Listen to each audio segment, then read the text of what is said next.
Bien, dans le Seigneur, je vous salue dans le précieux nom de notre Seigneur Jésus-Christ. De la bienvenue sur cette chaîne, l'unique véritable Dieu, où je partage la parole vivante, la parole efficace, la parole créative, celle qui était au commencement. Au commencement était la parole. La parole était avec Dieu, la parole était. Je souhaiterais aider chacun de nous à se rapprocher de Dieu afin de développer une relation d'intimité avec Dieu. Et oui, bien, mes frères et sœurs en Christ, connecter l'univers véritable Dieu, c'est de s'édifier via la parole. Il est écrit dans Matthieu 4, l'homme ne vivra pas seulement de pain, mais de toute parole qui sort de la bouche de l'Éternel. Connecter l'univers véritable Dieu, c'est de partager. Je connecte cette chaîne pour partager la parole de Dieu. Et je vous prie, bien mes frères et sœurs, après vous être édifiés, de partager autour de vous afin d'aider à l'éducation des autres. Connecter le véritable Dieu, bien mes frères et sœurs en Christ, c'est de grandir spirituellement. Deux possibilités s'offrent à vous. La première, c'est de s'abonner via YouTube sur l'Unique Véritable Dieu ou encore sur Facebook, Bat Divine Family. De la sorte, vous allez recevoir plus d'enseignements, ce qui vous permettra de grandir spirituellement. Et oui, bien mes frères et sœurs en Christ, grandir spirituellement vous permettra, bien mes frères, de vous rapprocher davantage de votre Dieu. Mes frères et sœurs en Christ, il est écrit dans la parole de Dieu, il y aurait plus de joie au ciel, juste pour un seul pécheur qui se repent, pour 99 justes qui n'ont pas besoin de repentance. Et oui, bien mes frères et sœurs en Christ, je vous invite donc à vous joindre à moi, afin qu'ensemble nous partagions au maximum la parole de Dieu. Et sur ce, plusieurs personnes vont se repentir et se convertir. La parole touchera les vies, elle changera les vies, elle transformera les vies, elle illuminera les cœurs, elle édifiera les vies. De la sorte, nous allons inonder le ciel de joie et encore de joie. Merci, Seigneur. Alors, Seigneur, passons en prière. Dieu de grâce, Dieu d'amour, Dieu de miséricorde, Alpha, Oméga. Je viens bénir ton nom ce matin, t'élever, t'honorer, t'élever, t'acclamer, célébrer ta grandeur, l'unique véritable Dieu, c'est toi. Merci pour ce nouveau matin, pour ce nouveau jour. Merci pour la santé divine, la protection divine, la sécurité divine. Merci pour le souffle de vie. Comptez parmi les vivants, Seigneur, nous te sommes infiniment reconnaissants. Ce matin, tu déverses sur nos faveurs, grâce et bénédiction. Père, que toute la gloire te revienne. Esprit Saint, viens sanctifier les lieux, dresse autour de moi un mur de feu, afin d'éloigner toute influence négative qui pourrait nuire à ma prière, à sécurise-la. Conduis-la afin qu'elle parvienne agréablement aux oreilles de mon Dieu. Merci, Saint-Esprit. Père, je te dis merci pour son moment précieux, précieux, que tu me donnes de venir honorer à ce rendez-vous, pour partager la parole vivante, la parole efficace, la parole tranchante, qui ne peut quelconque. Qu'elle tout change les vies, qu'elle transforme, sauve les vies, illumine les cœurs, tu sais le faire. L'honneur, la gloire et l'adoration te reviennent pour les siècles des siècles. Au nom puissant de Jésus-Christ, je t'ai pris. Amen. Oui, frères et sœurs en Christ dans le Seigneur, poursuivons par la lecture de Genèse 1, à partir du verset 1 au verset 2. Au commencement, Dieu créa le ciel et la terre. La terre était informe et vide. Il y avait des ténèbres à la surface de l'abîme, et l'Esprit de Dieu planait au-dessus de l'eau. Oui, frères et sœurs en Christ, aujourd'hui nous allons partager notre enseignement intitulé Le Saint-Esprit. Le point qui retient notre attention ce matin, frères et sœurs en Christ, nous allons toucher sa signification et bien d'autres points, comme par exemple l'Esprit Saint, comme il se manifestait dans l'Ancien Testament. Nous allons toucher, frères et sœurs en Christ, les nouveaux qualificatifs du Saint-Esprit. Permettez-moi d'aborder un point très important, celui de mourir en soi et de naître en Christ via la repentance et la conversion. Nous étions de leur nombre, loin du Père, loin de la source, loin de notre premier amour. Par la grâce de Dieu, nous sommes repentis et convertis. Par la grâce de Dieu, nous sommes repentis et convertis. Qu'en est-il de mon prochain? Oui, frères et sœurs, c'est une créature merveilleuse, une créature admirable, une créature unique, mais loin du Père. Frères et sœurs en Christ dans le Seigneur, il est écrit dans la parole de Dieu, tu aimeras l'Éternel ton Dieu de tout ton cœur, de toute ton âme et de toute ta pensée. C'est le premier et le plus grand commandement. Et voici le second qui lui est semblable. Tu aimeras ton prochain comme toi-même. Oui, frères et sœurs en Christ, je vous invite donc à vous joindre à moi afin que nous manifestions l'amour de Dieu. Manifestons l'amour de Dieu en ce sens que nous partageons la parole les atteindra. Oui, frères et sœurs, lorsqu'ils vont s'édifier après qu'ils recevront la parole, je consacre la deuxième partie de mon enseignement à cela, où j'apporte plus de détails pour ce qui est de la repentance et la conversion, et je fais suite la prière. La troisième partie fait suite à la deuxième. Il est question de la nouvelle vie. Les choses anciennes sont passées, voici toutes choses sont devenues nouvelles. Oui, frères et sœurs en Christ, dans le Seigneur, comme mentionné précédemment, nous nous centrons ce matin sur un sujet très important, le Saint-Esprit. Nous allons parler de sa signification, de ses qualificatifs.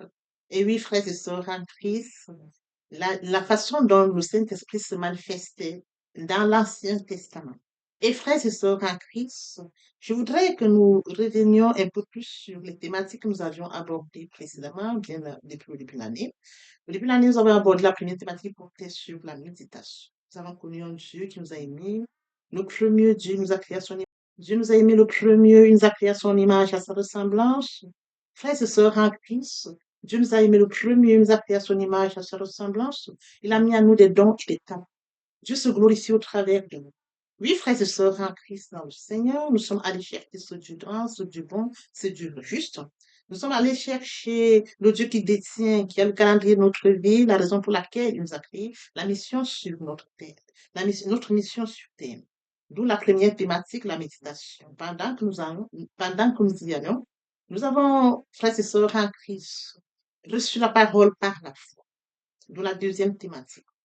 Au fur et à mesure que nous allions connaître Dieu, lire sa parole, nous avons mis en application cet amour, s'est développé en nous, d'où la thématique sur l'amour de Dieu. Et oui, frères et sœurs en Christ dans le Seigneur, pendant la période pascale, nous avons abordé une thématique très importante sur différents points qui portaient sur la puissance de la résurrection de Christ. Oui, frères et sœurs, c'était le moment approprié. Nous avons donc partagé cet enseignement sur la puissance de la résurrection de Christ et nous avons suivi par le nom de Jésus-Christ. Frères et sœurs, lorsque nous allons devant Dieu, nous nous humilions. Nous allons dans l'humilité parce que nous allons devant Dieu différent, un Dieu bon, un Dieu juste. La thématique sur l'humilité. Oui, frères et sœurs en Christ, nous allons devant Dieu trois fois saint. Il nous appelle à être saints. Comme mentionné dans 1 Pierre 1,16, vous serez saints car je suis saint. D'où la thématique sur la sanctification. Oui, frères et sœurs en Christ, aujourd'hui nous sommes en cette période de Pentecôte. Raison pour laquelle nous allons donc aborder cette thématique qui porte sur le Saint-Esprit. Oui, frères et sœurs, comme mentionné dans Genèse, oui, frères et sœurs, comme mentionné dans Genèse 1, 1, 2, au commencement, Dieu créa le ciel et la terre. La terre n'était, la terre n'était, la terre n'était que chaos et vide. Il y avait des ténèbres à la surface de l'abîme et l'Esprit de Dieu, frères et sœurs, planait au-dessus. Oui, frères et sœurs, aujourd'hui nous partageons notre enseignement du Saint-Esprit. Nous allons aborder le Saint-Esprit aujourd'hui sur deux ou trois formes. La première portera sur les qualificatifs, comment qualifier le Saint-Esprit. Le deuxième point que nous allons aborder, frères et sœurs en Christ, quelle action manifeste le Saint-Esprit sur les croyants de l'Ancien Testament. Et oui, frères et sœurs en Christ, sans plus tarder, nous abordons déjà comment est qualifié le Saint-Esprit. Nous allons donc l'aborder cette question. Nous apporterons des réponses, mais la liste ne sera pas exhaustive. Les points sur lesquels nous allons nous attarder, nous comprendrons de bien comprendre comment, frères et sœurs en Christ, le Saint-Esprit est qualifié sans plus tarder comme premier point, frères et sœurs en Christ. Il est appelé l'Esprit de l'Éternel. Comme mentionné dans Isaïe 11, l'Esprit de l'Éternel reposera sur lui. L'Esprit de sagesse et d'intelligence. L'Esprit de conseil et de force. L'Esprit de connaissance et de crainte de l'Éternel. Oui, frères et sœurs, en Christ, après lecture d'Isaïe 11, 2, comme mentionné, l'Esprit de l'Éternel reposera sur lui. Lorsque l'Esprit de l'Éternel repose sur lui, l'Esprit de l'Éternel apporte l'Esprit de sagesse, l'Esprit d'intelligence, l'Esprit de force et de conseil, l'Esprit de connaissance et de crainte de l'Éternel. Très important. Oui, 5 points importants résultent lorsque le Saint-Esprit repose, frères et sœurs en Christ, sur lui, l'esprit de sagesse, sur lui, l'esprit d'intelligence, sur lui, l'esprit de conseil et de force, sur lui, l'esprit de connaissance et de crainte de l'éternel. Oui, frères et sœurs en Christ, comment est qualifié le Saint-Esprit? Nous avions déjà abordé le premier point, l'esprit éternel, le deuxième point, frères et sœurs, le souffle du Tout-Puissant. Comme deuxième point, le souffle du Tout-Puissant. Comme mentionné dans Job 33, 8, mais en réalité, dans l'homme, c'est l'esprit, le souffle du Tout-Puissant qui donne l'intelligence, le souffle du Tout-Puissant. Oui, frères et sœurs en Christ, qu'est-ce que ce souffle fait? Il donne de l'intelligence. Nous avons vu déjà le premier point, frères et sœurs, comme premier qualificatif, l'Esprit de l'Éternel. Qu'est-ce qui en résulte lorsque l'Esprit éternel était sur lui? Premièrement, l'Esprit de sagesse, l'Esprit d'intelligence, l'Esprit de conseil et de force, l'Esprit de connaissance et de crainte de l'Éternel. Le deuxième point, frères et sœurs en Christ, l'Esprit de souffle du Tout-Puissant. Lorsque l'Esprit du souffle du Tout-Puissant vient sur l'homme, frères et sœurs en Christ, alors il donne l'intelligence. Nous poursuivons toujours dans la même lancée, frères et sœurs en Christ, par la lecture de Néhémie 9. Tu leur donnas ton bon esprit pour les rendre sages. Tu ne refuses point ta manne à leur bouche et tu leur fournis l'eau pour leur souffle. Frères et sœurs en Christ dans le Seigneur, le bon esprit, frères et sœurs en Christ, c'est l'esprit de sainteté. Le bon esprit, c'est l'esprit de sainteté. Le bon esprit, c'est le Saint-Esprit. Frères et sœurs en Christ, c'est l'esprit de l'éternel. Oui, frères et sœurs, nous pouvons bien évidemment lire dans Ésaïe 11, l'esprit de sagesse et de l'intelligence, l'esprit de conseil et de force, l'esprit de connaissance et de crainte, l'éternel. Poursuivons dans la même lancée, frères et sœurs en Christ. Nous poursuivons toujours par cette question, comment est qualifié le Saint-Esprit? Oui, frères et sœurs en Christ, il possède les attributs divins, il est partout présent. Nous pouvons le lire dans Psaume 139, 7, où irai-je loin de ta face et où fuirai-je loin de ta face? Voyez-vous?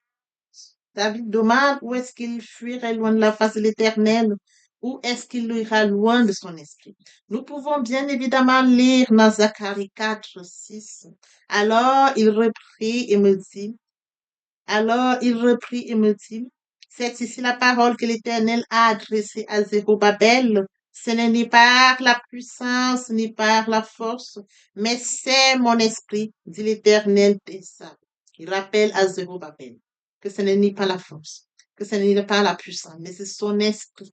Nous voyons, frères et sœurs, en Christ, que l'Esprit de Dieu se manifeste partout. L'Esprit de Dieu n'a pas de restriction. Oui, frères et sœurs, en Christ, comme dans Psaume 104, 30, tu envoies ton souffle, ils sont créés et tu renouvelles la face de la terre. Oui, frères et sœurs en Christ, il est question de comprendre que sa grandeur est infinie, il est Dieu.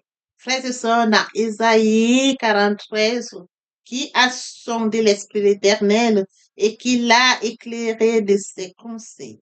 Oui, frères et sœurs en Christ, l'Esprit Saint, le bon esprit, l'Esprit l'éternel. Oui, frères et sœurs en Christ, après avoir apporté des réponses pour la première question, nous allons donc aborder la deuxième.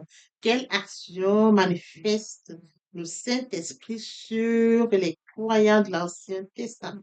Comme mentionné précédemment, nous allons apporter quelques réponses à cette question.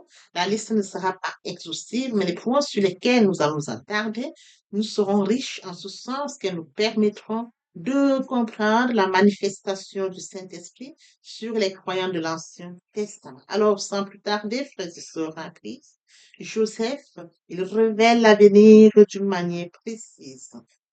Comme mentionné dans Genèse 41, 38, et Pharaon dit à ses serviteurs, trouverons-nous un homme comme celui-ci, ayant en lui l'esprit de Dieu? Il est question de comprendre, frères et sœurs, Pharaon a fait un rêve, mais personne n'a la capacité à apporter plus de précision à ce rêve. Joseph se trouve en prison. Et alors, quand Pharaon apprend que Joseph réussit à interpréter les rêves, voilà comment Joseph est sollicité. Il doit aller vers Pharaon. Une fois arrivé sur Pharaon, il lui dit, frères et sœurs, c'est Dieu qui l'inspire, ce n'est pas lui qui le fait. Oui, frères et sœurs, en Christ, les 7 années de bonheur, les 7 années de souffrance, il apporte précision à Pharaon.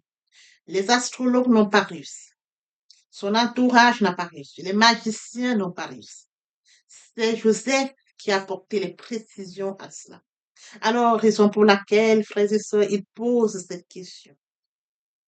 Trouverons-nous un homme comme celui-ci ayant en lui l'Esprit de Dieu? Pharaon reconnaît que Joseph a en lui l'Esprit de Dieu. Oui, frères et sœurs en Christ, lorsque vous portez l'Esprit de Dieu en vous, frères et sœurs en Christ, les personnes autour de vous le reconnaissent. Votre entourage le reconnaît. Parce que c'est Dieu que vous portez en vous. Parce que Dieu se manifeste en vous.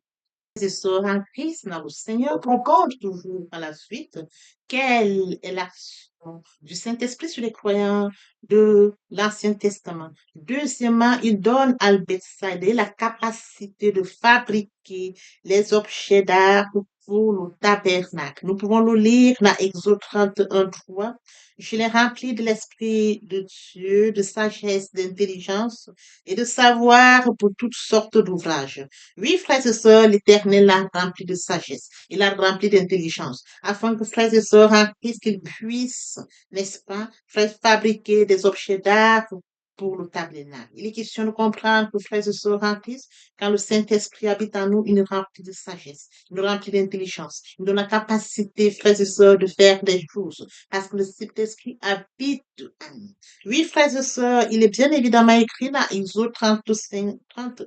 Il a rempli de l'Esprit de Dieu, de sagesse, d'intelligence et de savoir pour toutes sortes d'ouvrages. L'Éternel permet que Bethshadé puisse recevoir la sagesse, l'intelligence, afin de fabriquer des objets d'art pour le tabernacle. Lorsque nous poursuivons dans la même lancée, frères et sœurs, quelle est l'action manifeste du Saint-Esprit sur les croyants de l'Ancien Testament? Oui, frères et sœurs en Christ, comme troisième point, il assure aux 70 anciens, tout comme à Moïse, la sagesse pour la direction du peuple libéré d'Égypte.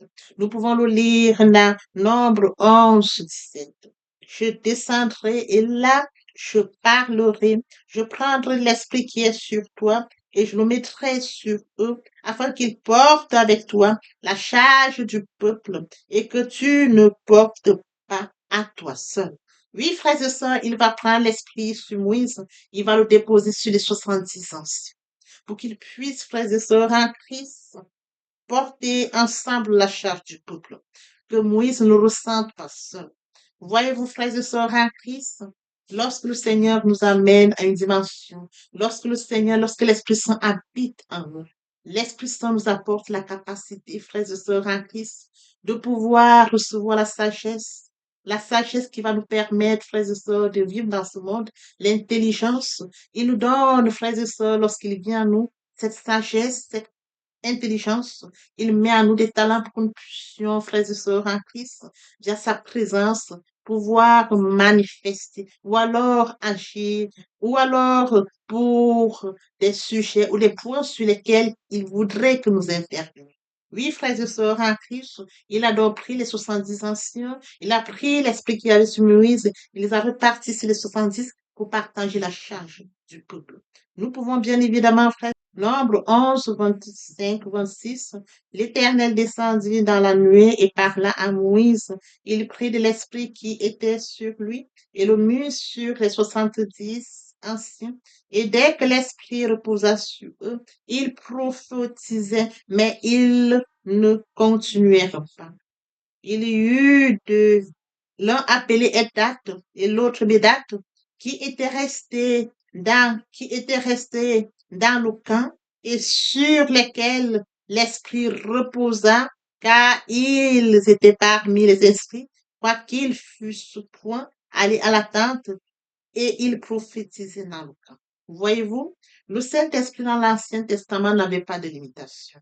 Il a pris l'Esprit, il l'a déposé sur les 70 anciens. Bien que Eldad et Médard ne soient pas venus, frères et sœurs, où il y avait les autres 70, bien que Eldad et Médard soient restés dans le camp, ils ont reçu le Saint-Esprit.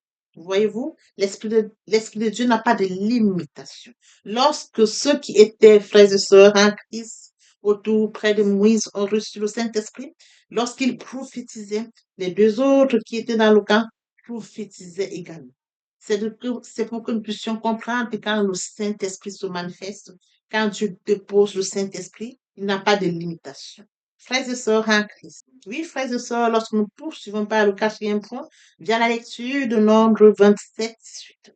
L'Éternel dit à Moïse, prends Josué, fils de Nun, homme en qui réside l'Esprit, et tu poseras ta main sur lui.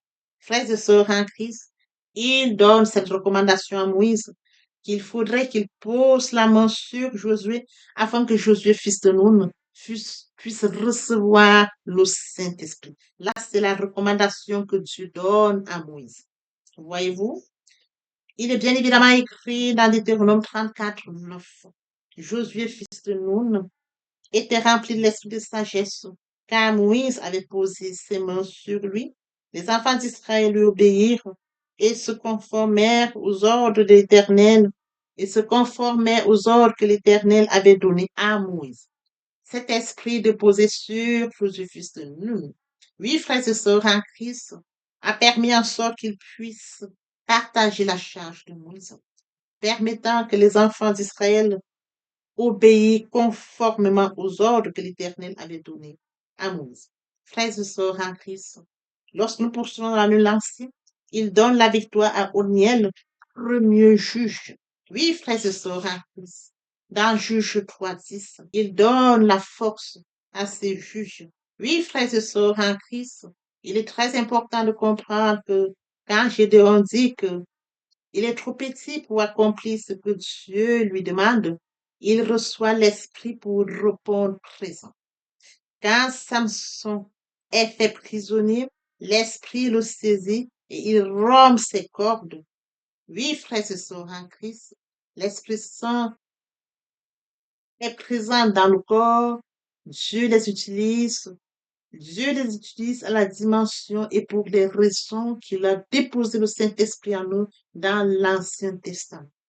Dans 1 Samuel 16, l'Esprit éternel le saisit. Dans 1 Samuel 16, l'Esprit éternel te saisira.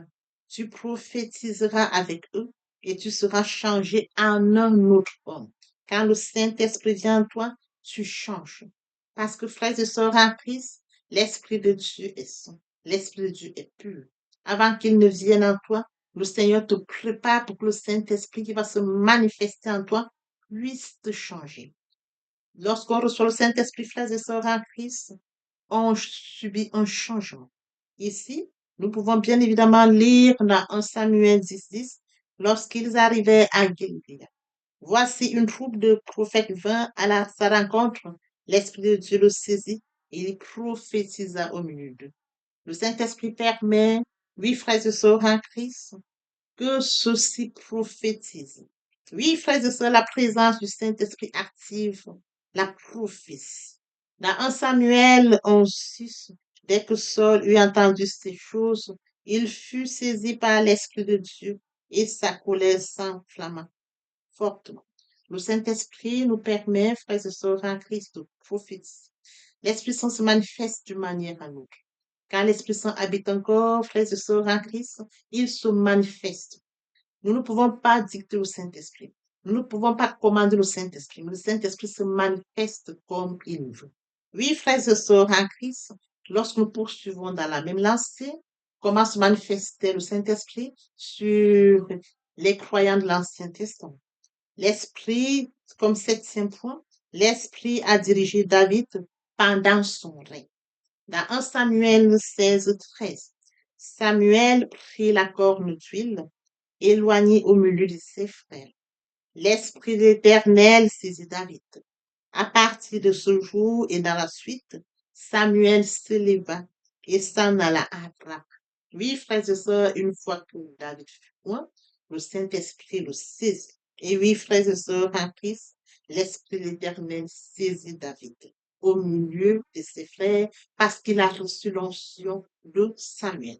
Dans Somme 143, 10, enseigne-moi à faire ta volonté, car tu es mon Dieu, que ton bon esprit me conduise sur la voie droite. La manifestation du Saint-Esprit dans l'Ancien Testament, oui, frères et sœurs en Christ, sur les 70 anciens, Dieu s'est manifesté par lui-même. Il a pris sur Moïse, il a mis sur les 70. Quand bien même il a mis sur ces anciens, les deux Eldad et Médard, frères et sœurs en Christ, ont prophétisé, bien que n'étant pas où les autres se trouvaient, bien que se retrouvant au camp, ils ont aussi prophétisé.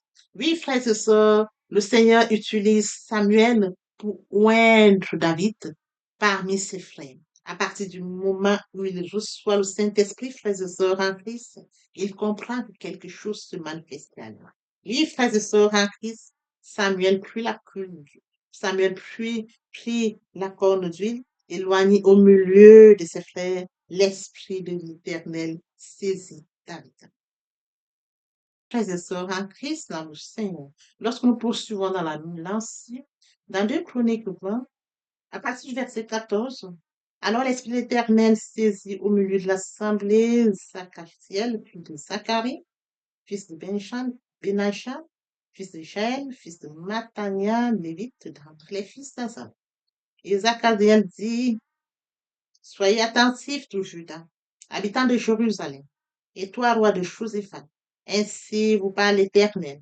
Ne craignez point et ne vous effrayez point devant cette multitude nombreuse, car ce ne sera pas vous qui combattrez, ce sera Dieu. Frères et sœurs en Christ, il est question du peuple de Joséphat. Il a eu cette annonce que une troupe vient contre lui. Les Moabites viennent contre lui le combattre. Alors, ils ont décidé de chercher l'Éternel via un jeune. Alors, le Seigneur va donc toucher au milieu d'eux Jacaziel qui va leur donner la recommandation, la conduite à suivre. N'ayez pas peur. Ce n'est pas vous qui combattrez, mais c'est le Dieu puissant qui combattra pour vous. Voyez-vous, quand bien même dans l'Ancien Testament, ils étaient face aux situations difficiles, Dieu suscitait, il touchait frères et sœurs, comme le cas de Zachariel, pour informer le roi Josaphat et son peuple qu'ils n'auront pas à lutter. Ils auront juste à suivre ses instructions. Et Dieu se combattra pour eux et ils seront vainqueurs. Pour lire dans Isaïe 1, 2, l'Esprit éternel est sur moi, car l'Éternel m'a oint pour porter les bonnes nouvelles aux malheureux. Il m'a envoyé pour guérir ceux qui ont le cœur brisé, pour proclamer aux captifs la liberté, aux prisonniers la délivrance, pour publier une année de grâce de l'Éternel, un jour de vengeance de notre Dieu, pour consoler tous les affligés. Oui, frères et sœurs en Christ, à partir du moment où nous avons le Saint-Esprit en nous, frères et sœurs, comme mentionné dans Ésaïe 1, 2, le Saint-Esprit nous amène à faire de grandes choses. Il nous amène, frères et sœurs en Christ, de recevoir l'onction. Nous recevons l'onction pour porter, frères et sœurs, la bonne nouvelle aux malheureux. Nous recevons l'onction, frères et sœurs, pour guérir ceux qui sont malades. Nous recevons l'onction pour proclamer la liberté des captifs. Nous recevons l'onction, frères et sœurs, pour délivrer les prisonniers. Nous recevons l'onction, frères et sœurs, pour publier une année de grâce de l'Éternel. Oui, frères et sœurs en Christ, pour un jour de vengeance, notre Dieu, pour consoler tous les affligés. Lorsque nous recevons le Saint-Esprit depuis l'Ancien Testament, il recevait le Saint-Esprit, l'Esprit de sagesse, l'Esprit d'intelligence, le Saint-Esprit travaillant. Le Saint-Esprit se manifestait sur les croyants de l'Ancien Testament. Certes, la durée du Saint-Esprit en leur présence, c'était pour une mission bien précise. Elle se faisait, frères et sœurs en Christ, pour une mission bien précise. Le Saint-Esprit était présent et les accompagnait pour la tâche à laquelle le Seigneur voulait qu'ils puissent la faire. Parce que le Seigneur, le nom de cet esprit, l'Esprit Saint, qui leur donner la force, esprit de sagesse, esprit d'intelligence, esprit de force et de conseil, esprit de crainte de l'éternel. Oui, frères et sœurs en Christ, le Saint-Esprit se manifestait sur les croyants de l'Ancien Testament. À partir du moment où ils avaient le Saint-Esprit, ils pouvaient, frères et sœurs en Christ, réaliser des grandes choses parce que l'Esprit de Dieu était en eux. Ils pouvaient réaliser ou alors les missions pour lesquelles le Seigneur leur confiait.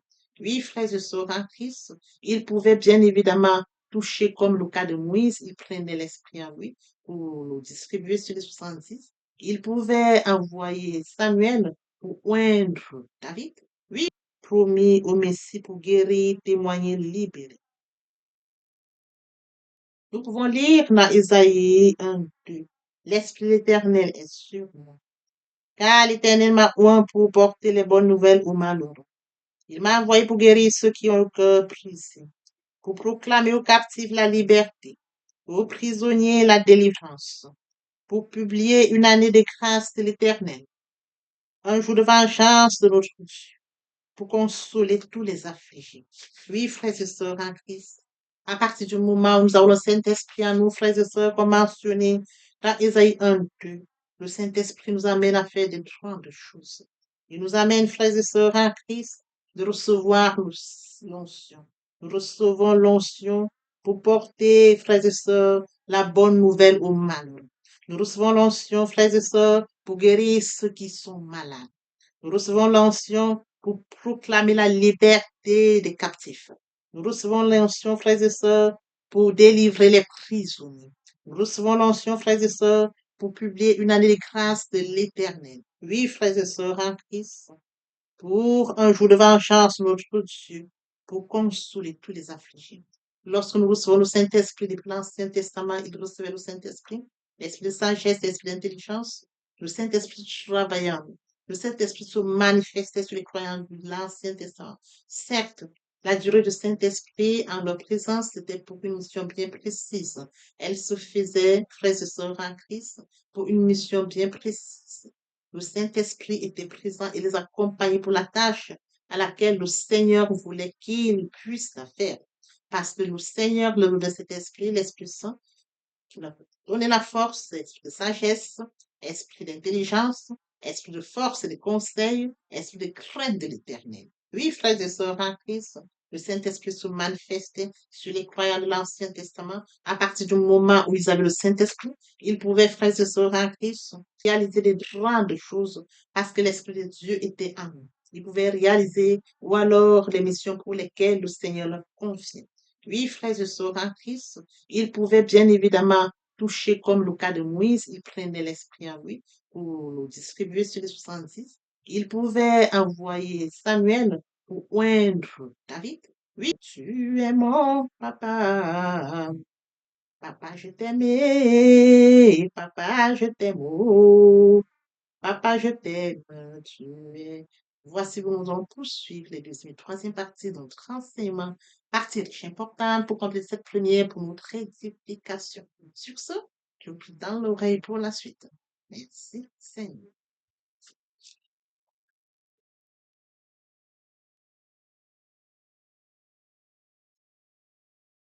Jésus-Christ comme Seigneur. Tout homme qui vient vers le Seigneur Jésus-Christ dit, je t'accepte comme Seigneur et Sauveur. Il se laisse guider par le Seigneur Jésus-Christ. Lorsque vous l'acceptez, bien mes frères et sœurs en Christ, votre vie n'est plus sous votre contrôle. C'est lui qui vous guide. Vous n'avez plus le contrôle de votre vie. Vous sentez qu'on vous conduit comme le vent qui souffle. C'est écrit le vent souffle où il veut. Tu entends le bruit. Quand le Saint-Esprit est en vous, vous sentez, vous le ressentez que l'Esprit Saint est là. Mais c'est lui qui vous conduit. C'est lui qui vous guide. C'est lui qui vous oriente. Bien, mes frères et sœurs en Christ, après lecture de Jean 3, 8, une illustration nous montre comment quand un homme naît de nouveau, l'homme qui est né de nouveau, se laisse conduire par le Saint-Esprit. C'est l'Esprit Saint qui le conduit. Il ressent la présence du Saint-Esprit. Il sait que le Saint-Esprit est présent en lui. Il n'a plus le contrôle, mais c'est le Saint-Esprit qui le guide. Comme mentionné ici, le vent souffle où il veut. Tu entends le bruit, mais tu ne sais d'où il vient, nous, il le va. l'Esprit Saint s'installe et prend le contrôle. C'est écrit, votre corps est le temple du Saint-Esprit. Et oui, bien mes frères et sœurs en Christ, c'est écrit, votre corps est le temple du Saint-Esprit. L'Esprit Saint habite en vous. Il prend le total contrôle. Il vous guide, il vous oriente, il se manifeste en vous. Le Seigneur Jésus-Christ a dit, je ne vous laisserai pas seul, je vous enverrai le consolateur, l'Esprit Saint. Quand il habite en vous, il a le total contrôle. Il se manifeste. Ce n'est plus vous qui prenez le contrôle, mais c'est le Saint-Esprit. C'est lui qui vous guide. C'est lui qui vous oriente. Oui, bien, mes frères et sœurs, en Christ est assis à la droite du Père. Il intercède en notre faveur. Il ne nous a pas laissés seuls. Le Saint-Esprit qui est en nous prend la suite, prend la relève, nous conduit, nous guide, nous oriente, se manifeste au-dedans de nous. Et oui, bien, mes frères et sœurs en Christ, il en est ainsi de tout homme qui est né en esprit. Poursuivons avec notre enseignement de ce jour. Et oui, bien, mes frères et sœurs en Christ, il en est ainsi de tout homme qui est né en esprit. Poursuivons par la lecture de Acte 26, 8. Quoi vous semble-t-il incroyable que Dieu ressuscite les morts? Oui, bien, mes frères et sœurs en Christ, Dieu a ressuscité son Fils Jésus-Christ. Il est ressuscité le troisième jour. Oui, bien, mes frères et sœurs en Christ, nous sommes dans la gloire de Christ. Nous allons de gloire en gloire. Christ est mort sur le Golgotha et il est passé de la mort à la vie. Ce passage, nous en bénéficions. Avec lui, nous sommes assis à la droite du Père. C'est écrit. Bien, mes frères et sœurs en Christ, nous devons être conscients que Dieu a tant aimé le monde qu'il a donné son Fils unique, afin que quiconque croit en lui ne périsse point, mais qu'il ait la vie éternelle. Oui, bien, mes frères et sœurs, lorsque nous acceptons Jésus comme Seigneur et Sauveur, lorsque nous passons par la repentance et la conversion, nous passons à une autre vie. Nous changeons le centre de gravité de notre vie. Nous tournons vers notre vie, vers le Seigneur Jésus-Christ. Nous laissons le contrôle de notre vie entre les mains du Seigneur Jésus-Christ. L'Esprit Saint prend le contrôle et se manifeste, tel que mentionné dans Jean 3, 8. Le vent souffle où il veut, et tu entends le bruit, mais tu ne sais d'où il vient, ni d'où il va. Il en est ainsi de tout homme qui est né de l'Esprit. L'herbe sèche, la flotte tombe. Il en est ainsi de tout homme qui est né de l'Esprit. L'herbe sèche, la flotte tombe, mais la parole de Dieu demeure éternellement. Papa, je t'aime. Papa, je t'aime. Oh. Papa, je t'aime. Tu es mon papa. Papa, je t'aime. Papa, je t'aime. Oh. Papa, je t'aime. Tu es mon bien-aimé et mon Dieu. Et mon Dieu. Et mon Dieu. Oui, bien, mes frères et sœurs en Christ, le moment est venu pour nous de poursuivre avec les deuxième et troisième parties de notre enseignement. Partie qui vient de compléter cette première pour notre édification. Se repentir, c'est regretter, c'est sans vouloir, c'est pleurer. La repentance est un changement d'attitude, se détourner de son mal pour se tourner vers Dieu. Venez, plaidons, dit le Seigneur, si vos péchés sont comme le cramoisi, ils deviendront blancs comme la neige. S'ils sont comme la pourpre, ils deviendront comme la laine. Se convertir, c'est le fait de déplacer le centre de gravité de ma vie ancienne vers mon Dieu. Se convertir, c'est de croire en Jésus-Christ. En un mot, nous pouvons dire que la conversion accompagne la repentance. Lorsque les cœurs se convertissent, le voile est ôté. Or, le Seigneur, c'est l'Esprit. Là où est l'Esprit du Seigneur, là est la liberté. Toutes les personnes qui ne se sont pas encore engagées à suivre le Seigneur, pour ceux qui se sont engagés, et qui auraient, pour ceux qui se sont engagés, et qui auraient abandonné quelque raison que ce soit, le moment est venu pour nous, bien mes frères et sœurs en Christ, de passer en prière via cette chanson. Miséricorde insondable, Dieu peut-il tout pardonner? Absoudra sidra coupable et mes péchés oubliés. Jésus, je viens à toi, tel que je suis, je viens à toi. Jésus, je viens à toi, tel que je suis, papa. Ah, répétez après moi la prière, Seigneur Jésus. Je m'engage à te suivre tes souffles. Je sais que tu es mort sur la croix de Golgotha. Le troisième jour, tu es ressuscité afin que je sois justifié. Merci, Père, pour l'œuvre de la foi. Merci pour l'amour que tu as manifesté au travers de ton Fils. Merci, Seigneur, pour le salut de mon âme. Merci pour avoir sauvé mon âme. Amen. Notre Père Céleste, merci pour les âmes précieuses. Merci pour l'engagement que tu leur donnes. Mon Dieu, mon roi, je te prie de veiller, de conduire, afin qu'ils y restent. Dieu qui sait faire, qui peut faire, je laisse entre tes mains. L'honneur, la gloire, l'adoration te reviennent pour les siècles des siècles. Au nom puissant de Jésus-Christ, je t'ai pris. Amen. Oui, bien, mes frères et sœurs, en Christ dans le Seigneur, après cette sincèrement repentie et converti, il faut y rester, il faut y demeurer. Comment le faire? Premièrement, invoquer le Saint-Esprit. L'Esprit Saint prendra contrôle durant la méditation. Poursuivra la lecture du verset ou du texte qui servira d'appui durant la méditation. Matthieu 4, 4, l'homme ne vivra pas seulement de pain, mais de toute parole qui sort de la bouche de l'Éternel. Méditer la parole, c'est l'approfondir, c'est la mûrir, c'est aller en réflexion profonde. Que ce livre de la loi ne s'éloigne point de toi, médite-le jour et nuit. Que ce livre de la loi ne s'éloigne point de toi, médite-le jour et nuit. Après avoir médité la parole, nous devons recevoir la parole. Recevoir la parole via la foi. La foi est une ferme assurance des choses qu'on espère, une démonstration de celles qu'on ne voit pas. La foi vient de ce qu'on entend. Ce qu'on entend vient de la parole de Dieu, de par conséquent. La foi vient de la parole de Dieu. Recevoir la parole via l'obéissance. L'obéissance veut mieux que le sacrifice. Et l'observation de sa parole vaut mieux que la rébellion. Après cela, bien aimé, il faut mettre en pratique la parole. On donne tout ce qu'on reçoit. Et oui, bien, si nous observons toutes ces étapes, nous verrons que nous allons grandir spirituellement en gardant une relation d'intimité avec Dieu. Que l'Éternel Dieu vous bénisse ainsi vos familles respectives. À très bientôt.